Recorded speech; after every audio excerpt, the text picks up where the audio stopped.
Oi, meu nome é Jéssica e eu vou falar um pouco sobre patologia celular. Como nós sabemos, as células interagem com o meio no qual estão inseridas.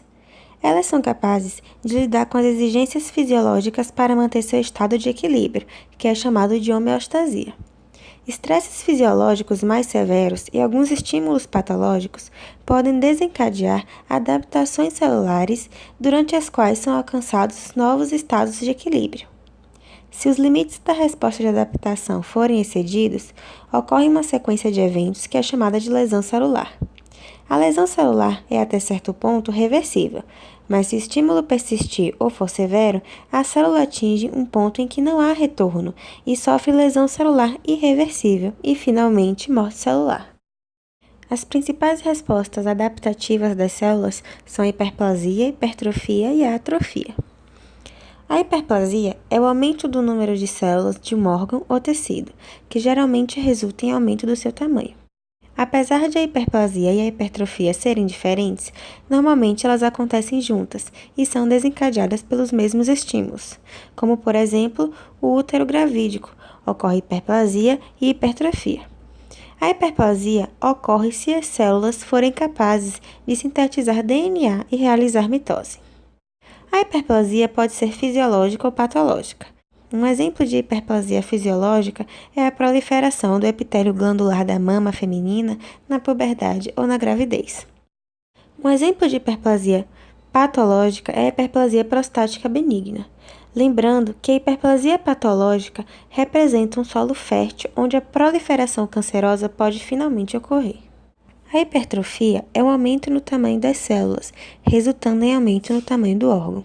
Esse aumento ocorre pela síntese de mais componentes estruturais. As células que se dividem podem realizar hiperplasia e hipertrofia. As células que não se dividem só podem realizar hipertrofia. Um exemplo de hipertrofia são as células musculares estriadas do coração e do músculo esquelético. A atrofia é a redução no tamanho da célula devido à perda de substância celular.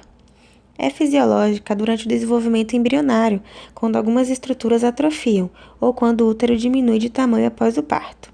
Existem inúmeras causas de atrofia patológica, como por exemplo, atrofia por desuso, por desnervação, atrofia senil, que é do envelhecimento, entre tantas outras. A metaplasia é uma alteração reversível, na qual um tipo de célula adulta é substituída por outro tipo de célula adulta. Isso pode representar uma substituição de adaptação de células que são sensíveis ao estresse por tipos celulares mais capazes de sobreviver a um ambiente diverso. A metaplasia mais comum é a do epitélio colunar paraescamoso, que ocorre no trato respiratório. No fumante, as células epiteliais colunares na traqueia e nos brônquios são geralmente substituídas por epitélio escamoso estratificado. Se as influências que predispõem à metaplasia persistirem, elas podem induzir transformações malignas no epitélio metaplásico. E hoje também vamos falar sobre os mecanismos de lesão celular. Vamos falar sobre os principais mecanismos bioquímicos e os sítios de lesão celular. Temos como mecanismo de lesão celular a depleção de ATP, decorrente das falhas das funções dependentes de energia que levam a uma lesão reversível, culminando em necrose. Temos também a lesão mitocondrial, que é decorrente da depleção de ATP, que ocorre devido a falhas nas funções celulares dependentes de energia, culminando também em necrose. Temos ainda o influxo de cálcio, que é decorrente da ativação de enzimas que danificam os componentes celulares, podendo disparar o mecanismo de apoptose. Temos também o acúmulo de espécies reativas de oxigênio, decorrente da modificação covalente de proteínas celulares, lipídios e ácidos nucleicos. Temos o aumento da permeabilidade das membranas celulares.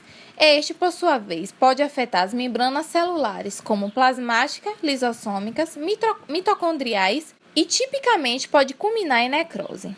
Temos ainda o acúmulo de DNA danificado e proteínas mal dobradas que vai levar ao disparo da apoptose. E o que é essa apoptose?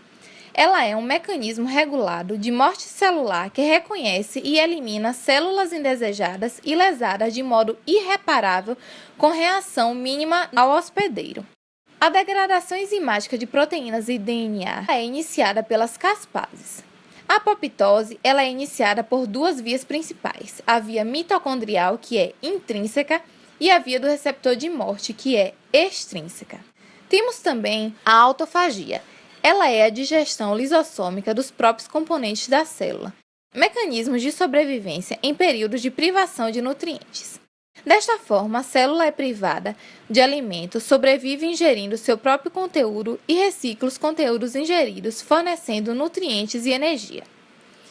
Temos acúmulos intracelulares. Eles são depósitos anormais de materiais das células e tecidos que são resultado da ingestão excessiva, defeitos de transporte ou então do seu catabolismo.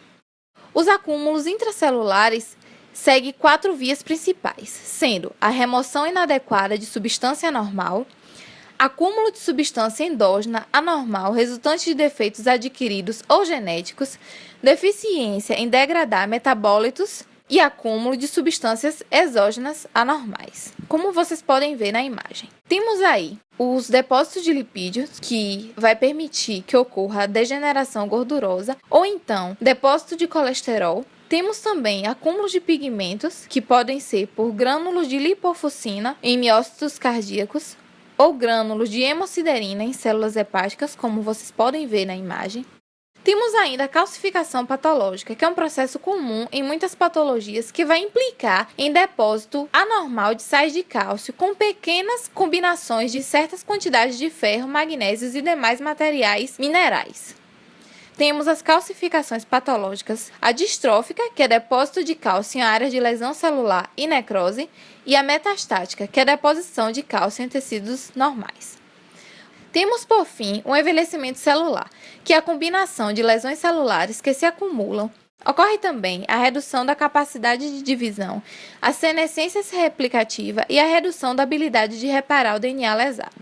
O envelhecimento celular é decorrente desses 3 fatores principais.